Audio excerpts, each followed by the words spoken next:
Bonjour à tous et bienvenue dans cette nouvelle leçon de CSS. Aujourd'hui, nous allons voir les transformations. Les transformations CSS permettent de modifier l'apparence d'un objet à partir d'un état initial ou bien un état par défaut, comme par exemple la transformation de l'origine, le déplacement relatif ou bien le changement de l'échelle. Prenons le code HTML suivant. Nous avons intégré une balise div identifiée par madiv. Nous allons ensuite la styler en CSS. Alors dans le sélecteur madiv, nous allons spécifier les dimensions de l'objet, à savoir width, par exemple 300 pixels, height 300 pixels, border solide 1px par exemple du noir et background color. On va spécifier une couleur par exemple orange.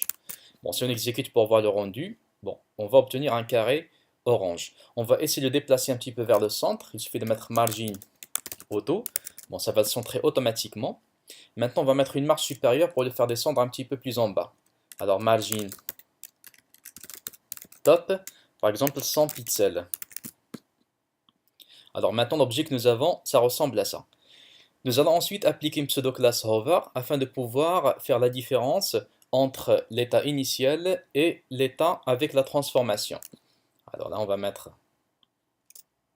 on va copier ce style, on va ajouter la pseudo-classe hover, et ensuite, on va éliminer tous les styles qui se répètent. Bon, par exemple, on va éliminer tout ça.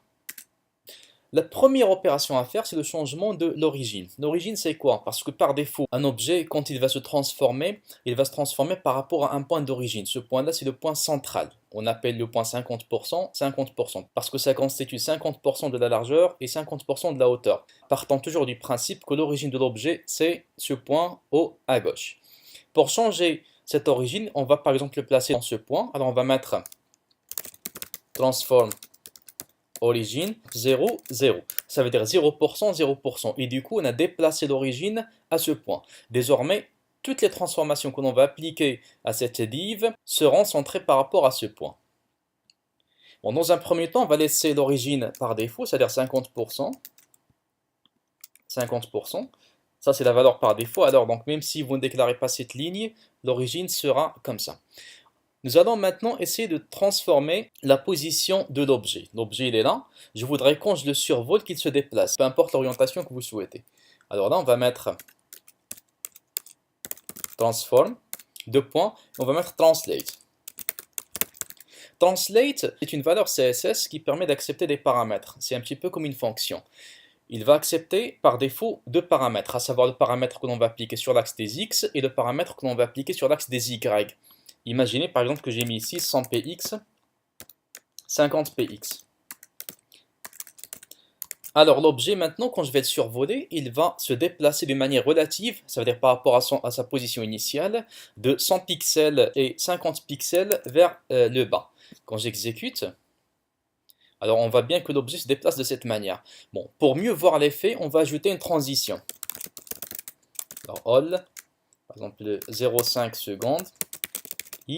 On va le faire pour les deux, pour l'état initial aussi, pour voir le chemin inverse. Quand je fais ça, donc voilà maintenant, ça c'est le déplacement. Il se déplace de 100 pixels vers la droite et 50 pixels vers le bas. Si par exemple vous voulez appliquer la translation uniquement par rapport à X ou bien par rapport à Y, alors on peut utiliser translate X et on conserve une seule valeur. Dans ce cas, la translation ou bien le déplacement sera établi par rapport à l'axe des X. Même chose par rapport à l'axe des Y. Mais pour raccourcir la syntaxe, il est préférable de mettre juste translate et mettre les deux valeurs que vous souhaitez. Ça veut dire déclarer une seule ligne au lieu de deux lignes. Imaginez maintenant qu'on veut appliquer une autre transformation, par exemple scale. Donc scale va tout simplement remettre à l'échelle l'objet, soit il va l'agrandir ou bien il va réduire sa taille. On va mettre comme ça, scale. Bon, même chose, on va spécifier l'échelle par rapport aux X et par rapport aux Y, ou bien juste une seule échelle qui va s'appliquer aux deux. Par exemple 1.5. Ça veut dire que l'objet va s'agrandir une fois et demie par rapport à son état initial. Et figurez-vous bien que ces deux effets, ils vont être combinés, ça veut dire qu'on aura un déplacement et une remise à l'échelle. Voilà, comme ça. Donc, un déplacement et aussi donc l'agrandissement de l'objet. C'est comme ça que ça marche généralement pour les transformations. Ça veut dire qu'on peut appliquer autant de transformations qu'on le souhaite dans une seule ligne. Ça veut dire qu'on ne doit pas déclarer une autre directive ou bien une autre propriété transform avec de nouvelles valeurs parce qu'il va annuler la propriété qui était avant. Il suffit de mettre autant de transformations que vous voulez en les séparant par un espace. Voilà, alors on va éliminer ça pour ne pas trop alourdir le code. Alors scale, il va tout simplement remettre à l'échelle. Si on veut réduire la taille, il suffit de mettre une valeur inférieure à 1. Bon, parce que 1 c'est la valeur par défaut, ça veut dire l'objet ne change pas de dimension. Voilà, donc la taille maintenant est réduite, et toujours par rapport à l'axe central, donc toujours par rapport à ce point-là. Si on change l'origine, par exemple 0, 0, maintenant ça va changer par rapport à ce point. Regardez comment ça se passe. Voilà. C'est une transformation qui est faite par rapport au point haut à gauche de l'objet. On va remettre l'origine telle qu'elle est. Maintenant, on va avoir une autre propriété, c'est skew. Comme ça.